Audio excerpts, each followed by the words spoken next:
Welcome to today's event at this year's Swindon Festival of Literature, which, as a result of restrictions to prevent the spread of that virus, has become a virtual online festival of literature. Thank you very much for joining us. We do hope that everything is well where you are. We're both pleased and grateful that human ingenuity, cutting-edge science, and digital technology make it possible for this show to go on, at least online. Now, here are some interesting questions. What is rest? What is not rest? Why do we need rest? How do we rest best? Is there really no rest for the wicked? What's the difference between rest, relaxing, and sleep? And what are the top 10 ways of resting? Well, there are answers to these questions and to many more in the book, The Art of Rest, How to Find Respite in the Modern Age. Here it is, a neat little paperback. Please join me in giving a Swindon Festival of Literature welcome to its author, award-winning broadcaster, writer, and professor of psychology, Claudia Hammond. Claudia, welcome. Hello, really nice to be here, kind of here, there, here, yeah. Well, precisely, nice to be here. You're not actually here in Swindon in spring, comparable to Paris in the spring. Same sunshines, same rainfalls, but we're online at least. But it's a pity you're not here. What, do you know anything about Swindon? Well, I've been to Swindon several times. I've been to your wonderful festival before, and I remember speaking in the theatre, and a really nice theatre it was too. So that was fun. Then the other thing I've been to Swindon for is to see people at the different research councils, because of course so many research councils are based in Swindon, and everything I do is based on evidence and research, and those are the people who give out the money to the people who do the research that I then talk about. So I'm always interested in that. Oh, they're a good lot, the Research Council. Thanks very much, Claudia. We better get to the topic in hand. Your book, The Art of Rest, which intriguingly lists the top 10 most favored ways to rest. And this is not a spoiler. Surprise, surprise, gardening and being with friends are not among them, which makes the top 10 even more intriguing. Claudia, please tell us more.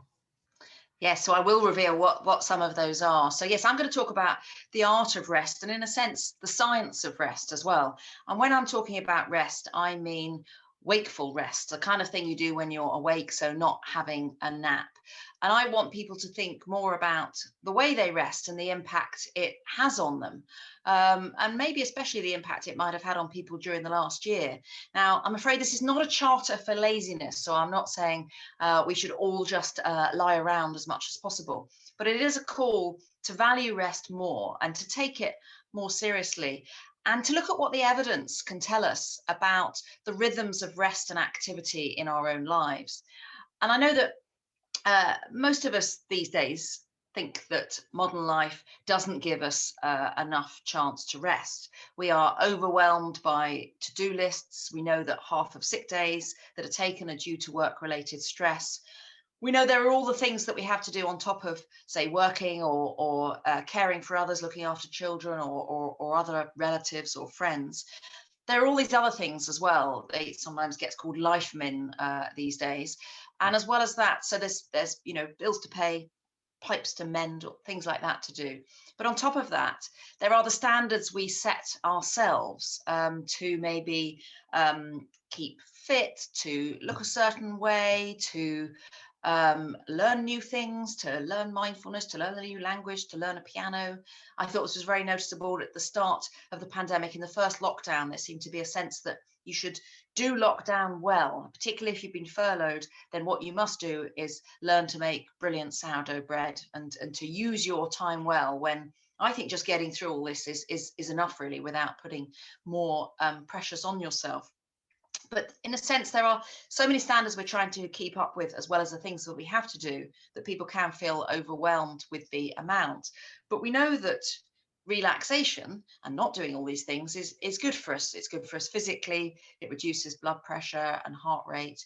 It's good for us mentally and cognitively. We know it boosts memory and concentration, and that the opposite, fatigue, can lead to lapses in memory, to blunted emotions, to poor concentration and misunderstandings.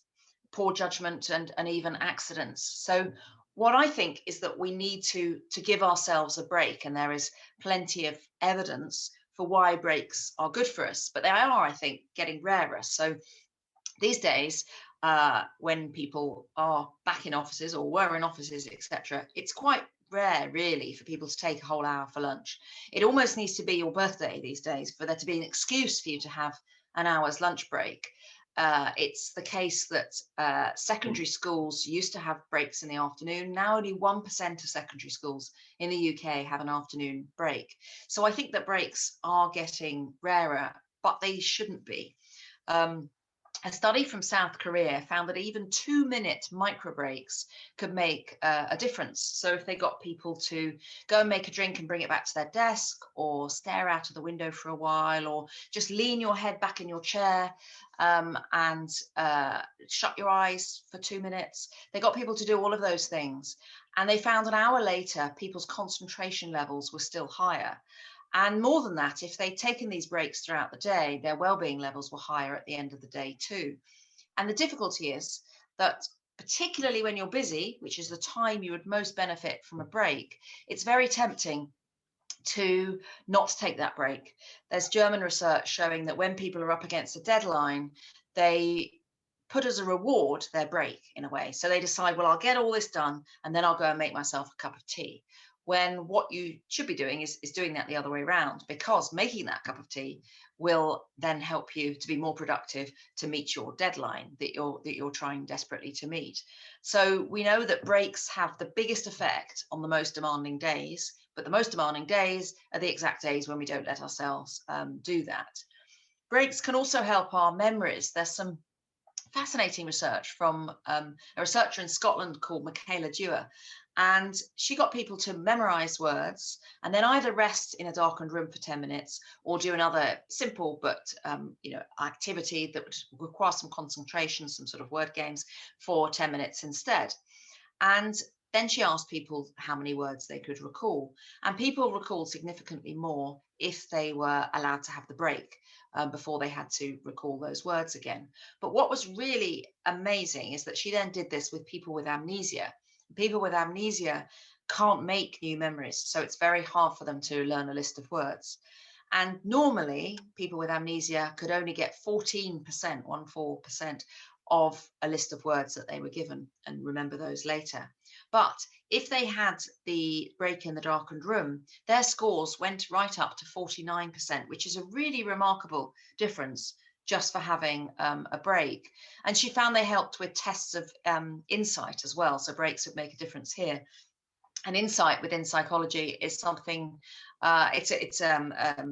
when they're asked a question and you either know the answer to it or you don't know the answer to it. So you might be given the letters A, W, T, E, W. So A, W, T, E, W, and you know that each of those stands for is the first letter of a word in a well-known phrase or saying. So the AWTEW is a well-known phrase or saying, and it's one of those ones where people either know it straight away or they don't know it, and you can't half know it. The answer is all's well that ends well, which I'm sure you all got straight away. But it is a classic test of insight. And if people have just had a break and they do loads and loads of these in a row, then if they have a break, they're more likely to get these right. So breaks are good for us, yet we haven't got time to have them, we feel, but we almost don't want to have them. We almost feel it would look better if we didn't. And there is an extent to which busyness has, as some phrased it, become a badge of honor. If you think now of very successful celebrities on Instagram, what they're doing in normal times is mostly posting pictures of the things that they're doing, of activities, of them being busy, of them being successful, of them going to Cannes or wherever it is and being at successful events. You see much less of them lounging around. You see a bit more now, but not very much. And this is compared with, say, 19th century gentlemen of leisure who might have their country retreat, invite all their friends there and just have a nice time, and then go back to their London club and would almost be reveling in the fact that they weren't working, didn't have work to do during the day, that they would be proud of that.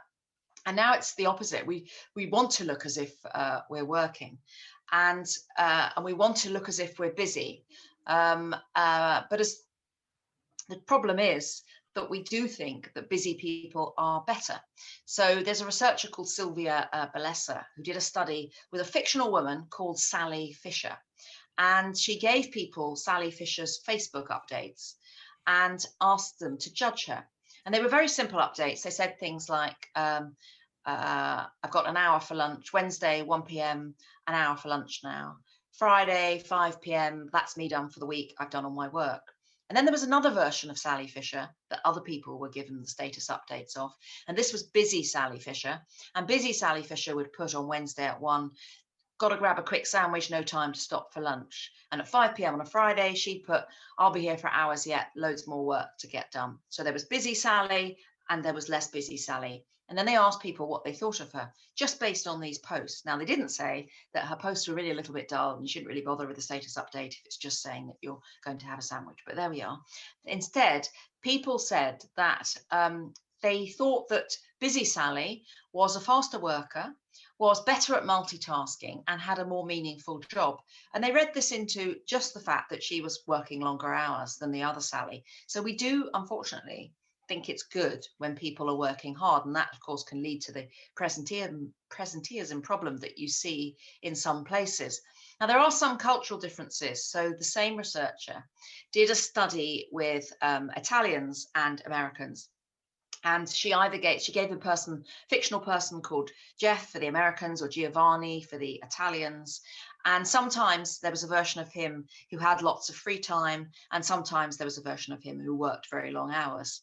And they asked them what they thought of them. The Americans thought that Jeff, who worked long hours, was really rich and successful. The Italians tended to think that Giovanni, who didn't work long hours, was rich and successful because he didn't need to work anymore and was able to now have other people do the work and didn't have to do it because he was so rich already. So there are some cultural differences in how we view this busyness. So sometimes we're deciding that we need to be busy and that would be a good idea and that rest would be a bad idea and that we feel guilty about resting. But other times it is true that we are just too busy. There is just too much to do, especially if people are carers. And also we're not very good at estimating how long things will take us to do. And so one problem is that we can end up trying to fit too many things in because we think, oh yes, at the weekend I can easily rip the kitchen out and build myself a new one. I can just do that just like that. That's fast. And this is known as the planning fallacy in psychology. And so that's one problem that means we don't have enough time. There are things you can do with that. You can, for example, try and set aside a couple of hours to attack your to-do list and try and do all the quick things that are on that list, but which kind of oppress your time a bit because you constantly see them. Another thing you can do is to, with to-do lists, is to, this was interesting American research that came out last year, is to make a to-do list just before you go to bed, before you go to sleep, about what you're going to do the next day. And this can really take away the stress from it, which is interesting because you think, well, thinking about all the things you've got to do next day just before you go to sleep might not be a good idea. But in this study, they found that the act of almost offloading that list, of writing all those things down, it means you're not going to forget them, so you don't have to worry about them. But also just, well, I've planned all that. That's what I'm going to do tomorrow. Now I can just sleep. That people got to sleep significantly earlier if they made a to-do list just before they go to bed. So that enabled them to rest before they went to sleep and then go to sleep. And if you can find ways of managing your time, of imagining, say, that if somebody asked you to do something in 6 months that you might say yes to, thinking is a good idea, what would you think if that was in 2 weeks? Would you think, oh, I can't possibly do it, I'll be too busy? In which case, you'll still be too busy in 6 months. You won't be more organized, I'm afraid, in 6 months, unless you really decide to take steps to do that. So then perhaps that's one way of being able to rest a bit more. But then there's the question of how to rest and why it does matter so much.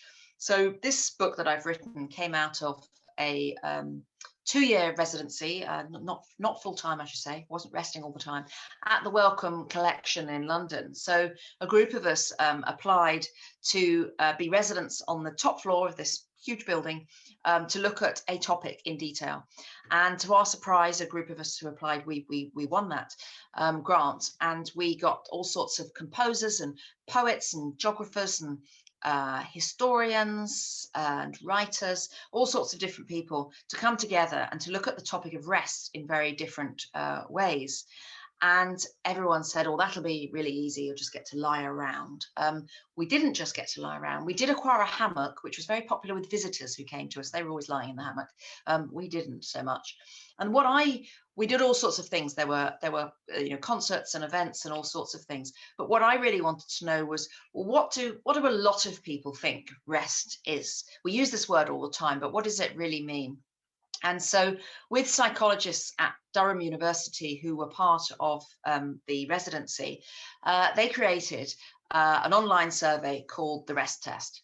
And we launched it on All in the Mind, the program that I present on Radio 4. And we also launched it on Health Check on the BBC World Service, the program I present for them.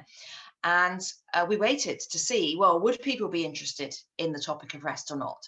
Now, we waited, and 18,000 people filled it in, and 2/3 of them said that they wanted more rest. Now, the keen-eyed amongst you will notice that, of course, they chose whether to take part. So they were a self-selecting sample. And you think, well, maybe only people who want more rest would take part. But the survey took very detailed, because we looked at personality factors and all sorts of things, and it took a good 30 to 40 minutes to fill in. And so anyone who was really lazy wasn't going to fill in that survey. So I think in a way we're hoping the lazy people selected themselves out of that. And we found some absolutely fascinating things. So the average time that people rested for the previous day was 3 hours. People who thought that they got more rest than average, and people who said they didn't need more rest than they got, had well-being scores twice as high on average as everyone else. We asked people how much rest they got the day before in terms of hours. Now, they could define that how they wanted to, whatever they considered restful. And we found that the optimum in terms of their levels of well-being was between 5 and 6 hours. Now, that may sound like ever such a lot, but it can count. If you say like cooking, it can count cooking, or it might count your train journey to work if that's something you enjoy and find maybe restful. Might depend on how busy it is. And so what we found was that it was those rhythms of work and rest that mattered. So if people had less rest, if people got 1 or 2 hours rest a day, then they had lower levels of well-being. But if people had a lot of rest the day before, if people had, say, 11 hours of rest the day before, their well-being levels were actually lower. So enforced rest, which is what it might have been, doesn't seem to be so restful. So it is all about the rhythms. It's not just, oh, well, the more we rest, the better it is. It's about those rhythms of rest and activity. So it may be that people who were resting for 11 hours a day, maybe they were ill and couldn't do anything other than rest. Maybe they were unemployed and didn't want to be. And these were things that might have been impacting on their well-being. People in prison, say, get a lot of rest, and at the moment in many prisons they're in cells 23 hours a day, so that's a lot of time to rest. But they will tell you they don't feel rested, they feel restless instead. So it's not the question of the more rest the better, it's a question of getting those rhythms right and of resting in the right way for you. We found that men were more likely to say they got less rest than average, but in fact they got 10 minutes more rest a day on average than women, but only 10 minutes. And then we asked people about what activities they considered the most restful. People could put down 3 different things. I won't go through the whole list, but there are lots of surprises.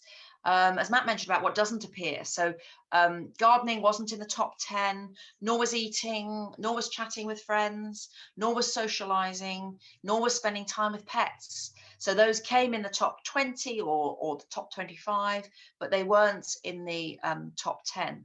And I think that is because there is a difference between what's restful and what's enjoyable. If we'd asked people what are the activities you'd enjoy most, I'm sure those things would have been in there. But what we wanted to know was what activities they found most restful. There were some differences with age. The younger people found daydreaming, hot baths and sex to be more restful than the older people said. And the top 5 things, and this was fascinating and surprising. The top 5 things were all things that people tend to do on their own.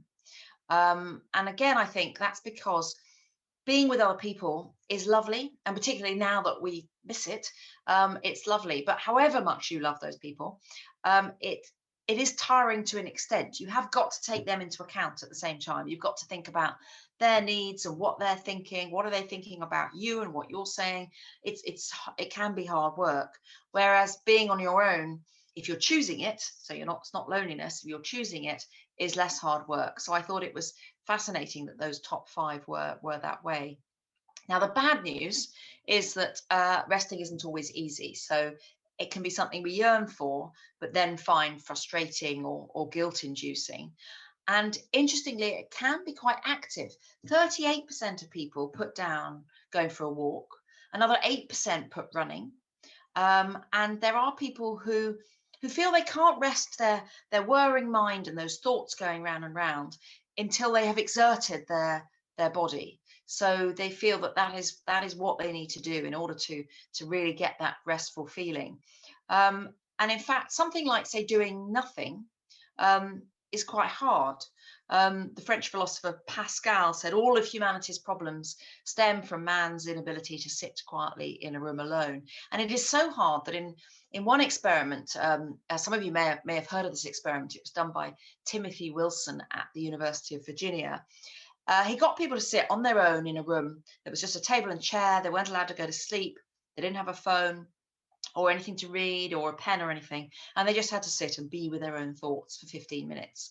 The one thing they were allowed to do was to give themselves an electric shock using a bracelet that was around their ankle. And they were left there for 15 minutes. In that time, 71% of men and 25% of women gave themselves at least one electric shock. Now, you may be thinking, oh, well, that's because they were curious to know what it was like and they were bored. But they'd all had to go first at giving themselves an electric shock. It wasn't nice, and they only included people who were prepared to pay $5 not to have an electric shock again, were the only people who were included in the next part of the study. Amazingly, one man managed to give himself 190 electric shocks in the 15 minutes, which is quite good going because you'd have to really be pressing that a lot. But masochists apart, I think this does show us just how difficult it is to be alone with our own thoughts, and that it makes us feel restless. Now, despite all that, doing nothing, or doing nothing in particular, as it was described, did come in at number 5. But of course, that can mean pottering about and doing things like that. An easier place to do nothing is, say, in the bath. And having a bath came at number 7, was twice as popular with young people as with over 60s.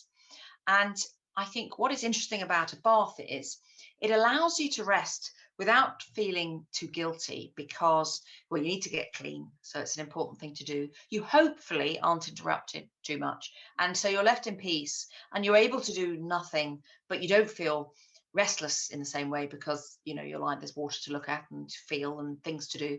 So in some ways people have found it an ideal thing. Sylvia Plath said there must be quite a few things a bath can't cure, but I don't know many of them. And of course baths have been around for a long time in lots of different cultures, and there is some evidence that thermal bathing can reduce levels of the stress hormone cortisol.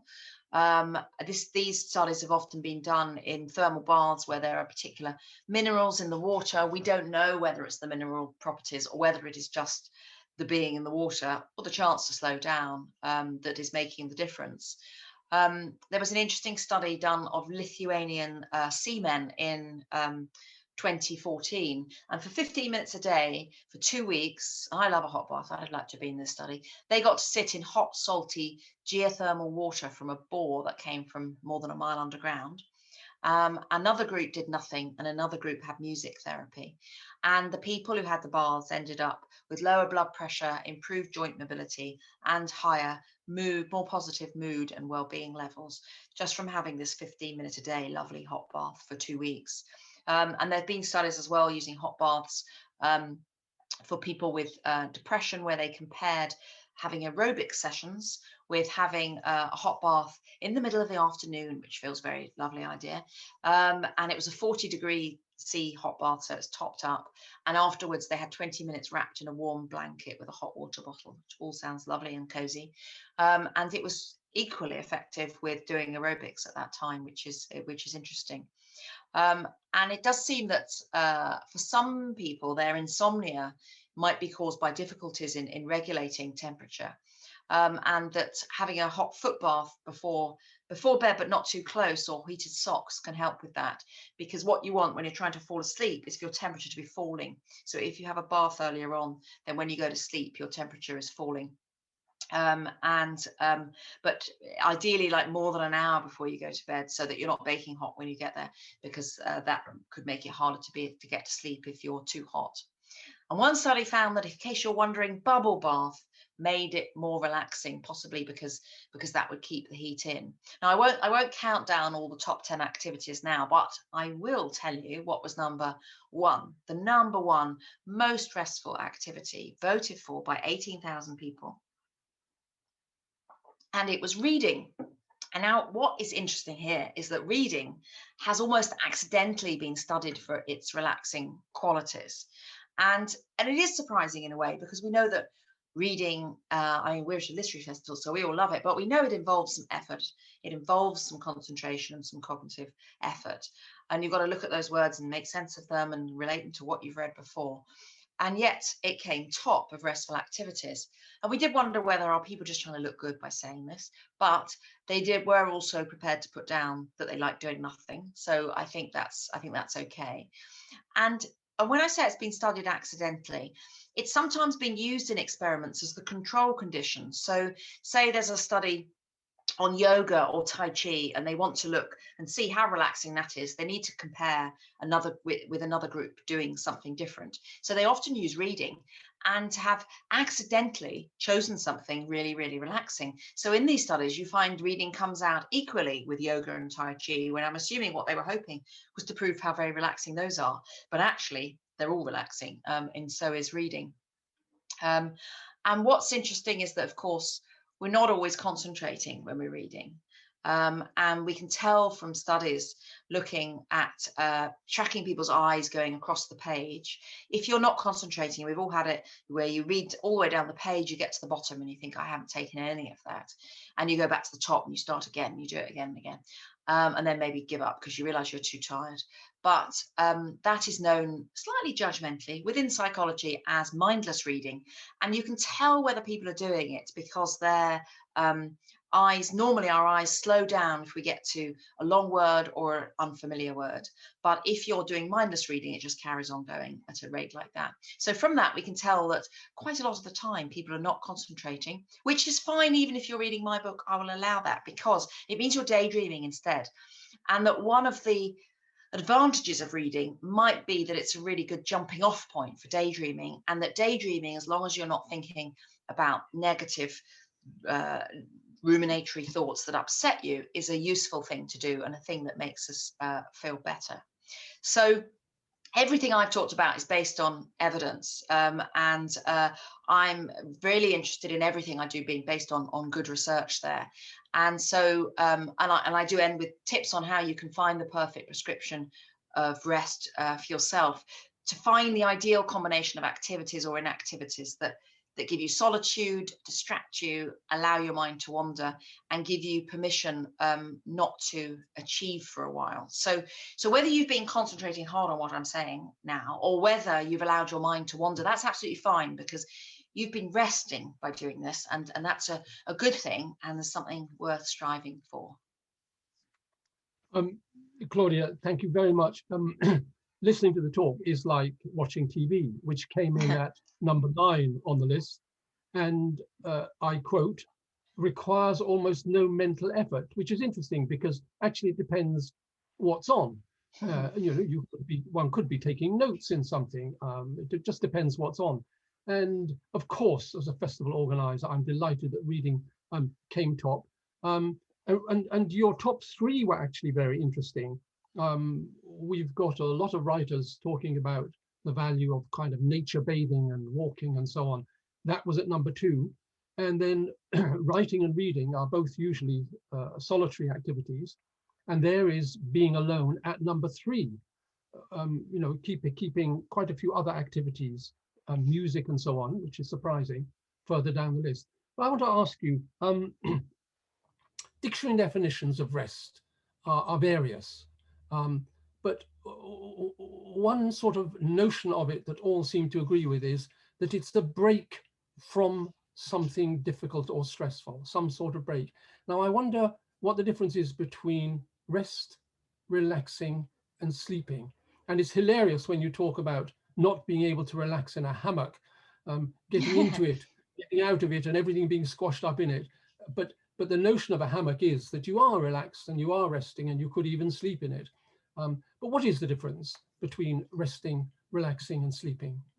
Yes, so sleeping, you've lost consciousness when you're sleeping, so you're not conscious anymore of what's going on, and so sleeping is a very particular state that the brain is in, and I think that, I mean, it's interesting because so resting and relaxing cross over. So one of the things we asked people in the study was, what words do they associate with rest? And one of the most common that people would say was relaxing. I mean, some would also say things like frustrating and difficult, but one of the most common that people would say was relaxing. So there's inevitably some crossover there. I think that true rest needs to be chosen. So it needs to be intentional, and it needs to be so intentional and deliberate, but also restorative. And so afterwards you feel better. You feel that something has happened. But what is fascinating, as you said, is that rest is quite difficult to define, and that it is often hard to define without defining it in opposition to something else, which brings us back to that problem of, if you are resting all the time, then it doesn't feel like rest, because it does seem to need to be in opposition to something else. It is when something else stops, otherwise you don't feel you're in need of the rest. And so a lot of people who didn't have work during the pandemic, maybe still don't, or have lost their jobs, don't necessarily find, oh, isn't it wonderful having all this time, I'm so rested and relaxed. Instead, they feel that it's difficult, and that this is being imposed upon them, and that they feel restless.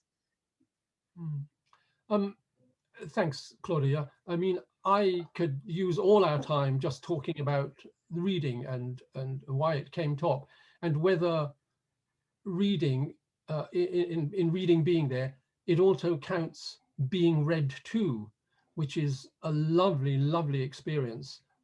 Whenever I'm slightly ill, I want to be read to. I find it absolutely wonderful. Do you want to say anything about that before we go to Yes, something else? yeah, I think being read to is fantastic. And my husband sometimes reads to me, and I fall asleep straight away when he's reading, which I don't in real life, but when he's not reading. But if he's reading, I fall asleep straight away, as long as he carries on. If he stops straight away, if he stops, he sees I'm asleep, I wake up again straight away. But there is something absolutely lovely about it. And I think it is fascinating that there are now, there are audiobooks have become very, very popular, and lots of people go to sleep, listening to the radio, which is similar in a way, people talking. But there is something about it actually being read out from the text, I think, is nice. And there are now these audiobooks that are deliberately kind of dull in order to get you to sleep. So they'll start with long descriptions of a field read in absolutely beautiful soporific tones, and nothing exciting ever happens, because that might keep you awake. But many people are finding these are really, really useful to fall asleep to. And I think what it is about, whether you're reading yourself or being read to, there is something about being taken out of your world and into another world. And even if it's nonfiction, when nonfiction is just as effective in the studies on reading, it doesn't seem to matter what you're reading as long as you like it. Likewise with music, it doesn't seem to matter as long as you like it, and it matters if you hate it. But whatever it is, even if it's nonfiction, it's often still a story about something about someone else's life. And I think it takes us away from our own thoughts, and all the most restful things distract us from the thoughts whirring around in our own heads. And of course, the extra thing you get with reading is that you're not only out of your head, but you're inside someone else's head as well, which is why there's been a lot of research showing that reading people who read fiction a lot have higher levels of empathy, say, than people who don't. That it can really improve empathy because you're constantly learning what it is like to be in someone else's head. Yeah, one of the great roles of literature, that. But you do actually say in your book that reading requires more mental effort than a number of the other activities in the top 10. You know, your director, your actor, your character creator, your all sorts of things. So how come those people who do read a book at bedtime and read themselves to sleep when they're doing this vigorous mental activity? What's going on there? So I think what is going on is that, again, it is the cognitive activity required to do that. As you say, you've got a picture of everything yourself. You've got to conjure it all up and think back to what happened earlier in the book and who is this person and does that make sense with that. And at the same time, people are often reflecting on their own life as well, or just thinking, oh, what would I do next here? You know, what on earth's going to happen? And thinking of generating possibilities for what's going to happen. So there are so many different mental activities going on at the same moment. But that's why it's so good for getting you to sleep, because it is stopping you, again, think about the things that might stop you getting to sleep.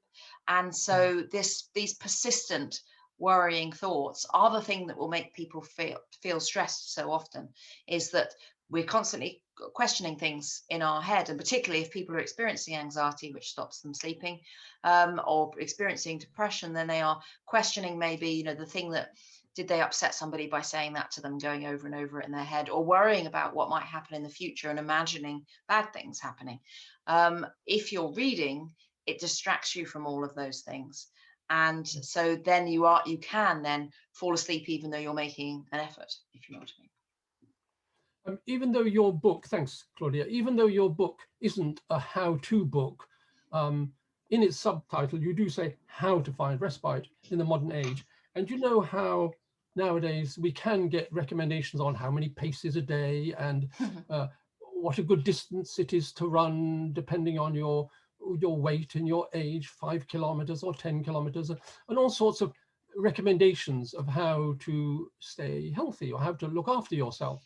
Are you able to make any recommendation, a kind of pat recommendation for how much rest say an office worker needs, a farm worker needs, and a builder needs? I mean, is there some way of measuring this? Is there some algorithm? Yes, it's not something where somebody has done the research to work out exactly what's needed, partly because research on rest actually, as we found, is so rare, we discovered, on the topic of rest itself. But so it will all depend on what individuals consider to be restful, and what they are doing in the rest of their activity. As you say, if they're working on a farm, if they're working physically, say, the rest of the time, then for them, they might want to, but they might not find running after work as restful as somebody who's been more sedentary during that day. And so what I suggest is that people find, in a way, their own personal prescription for rest, because although these were the top 10, it's not the case that if you then think, oh, well, in that case, reading, nature, and being on your own were numbers 1 to 3, so I will do a certain amount of each of those each day. You need to choose. People chose the different ones. Those were just the most popular ones. So it's a question of looking and finding the combination of activities that make you feel rested, and then working out how you can fit some of those into your schedule, which will vary a lot for different people. But one thing you can do, which I do, is to prescribe yourself in the afternoon, say, a 15-minute break where you get to do a thing that you find really restful, and to do it very deliberately, and to not feel guilty about it, because you can say to yourself, well, this is to protect my mental health, just as, say, perhaps somebody might go running, go to the gym, or go walking to protect their physical health, that this is to protect their mental health, and that's why they're going to do it. So I now prescribe myself 15 minutes of gardening in the afternoon, because gardening is the thing I find most restful. I didn't get to write a chapter on it because it wasn't in the top 10, but it did come at number 14. And so particularly if I'm working at home, which is obviously lots now, then I deliberately go in the garden for 15 minutes in the afternoon at some point and deadhead things. And I can feel the waves of calm coming over me because I find that so restful. But if I said to somebody else, what you must do is gardening, they wouldn't necessarily find that thing restful. So I think it's a question of finding the activities that work for you, then working out how you can fit them in, but really crucially not feeling guilty while you do it. So you mentioned that TV is at number 9. There was a German study called the guilty couch potato, where they found that although watching a small amount of TV, not like 5 hours a day, but a smaller amount, seemed to be beneficial for people's well-being, if they felt really guilty about it, then it wasn't.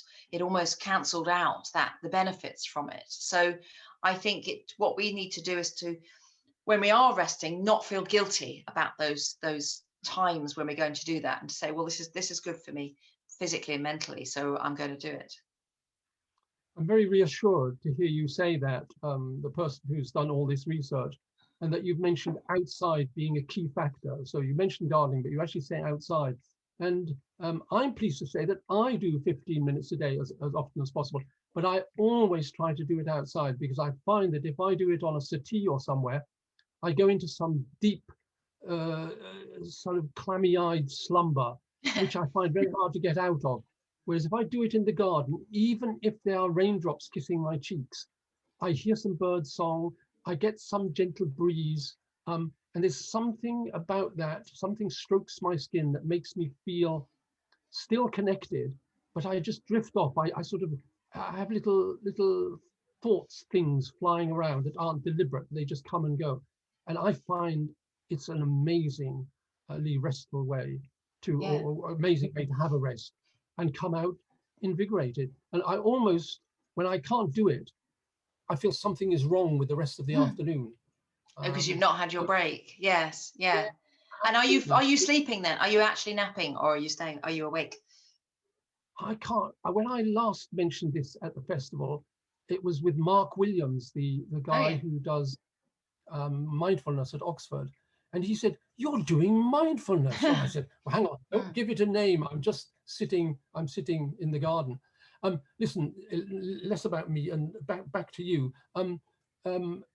I'd love to hear you read a little passage from your book, and I remember you talking quite a bit about the nature side of things, and I'd also like to read a passage that is linked to a festival of literature.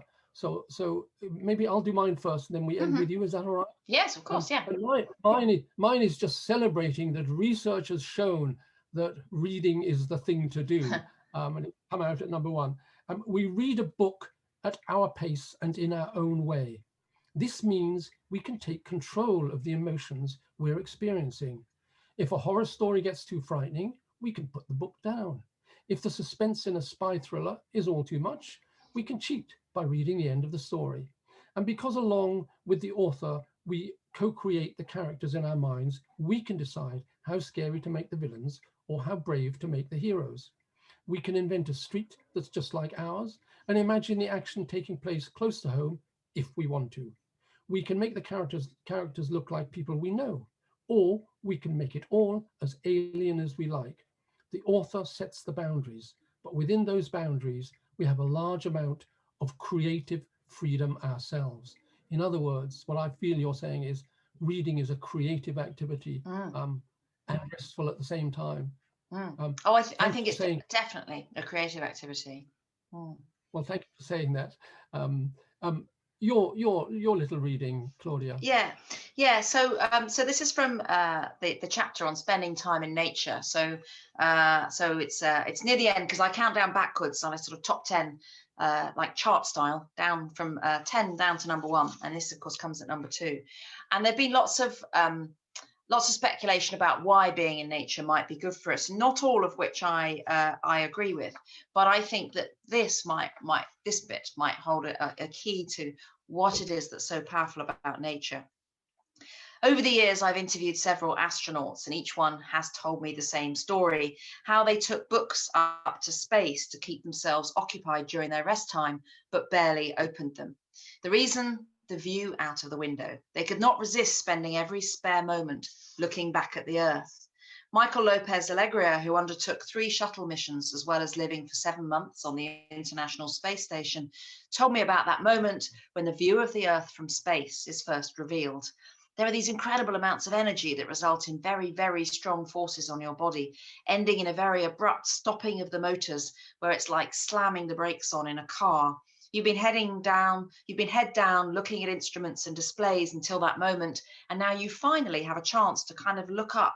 That's when you see the Earth. It's a sensation that's incredibly hard to grasp and quite emotional.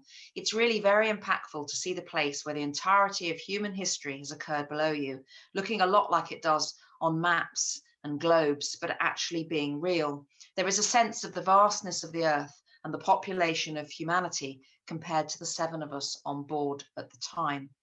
The impact that this view can have on people is known as the overview effect, and Anita Nizami made the overview effect the topic of her PhD. Among the astronauts she spoke to, she detected a shift in their awareness. After seeing the Earth as a fragile ball in the void of space, nourished by a thin atmosphere, they developed an intense feeling of interconnection with other people, as well as the strong sense of a broader responsibility towards the planet. The astronauts were left with an overwhelming desire to cherish and protect it. Stephen Hawking said the message when you see the Earth from space is clear: one planet, one human race.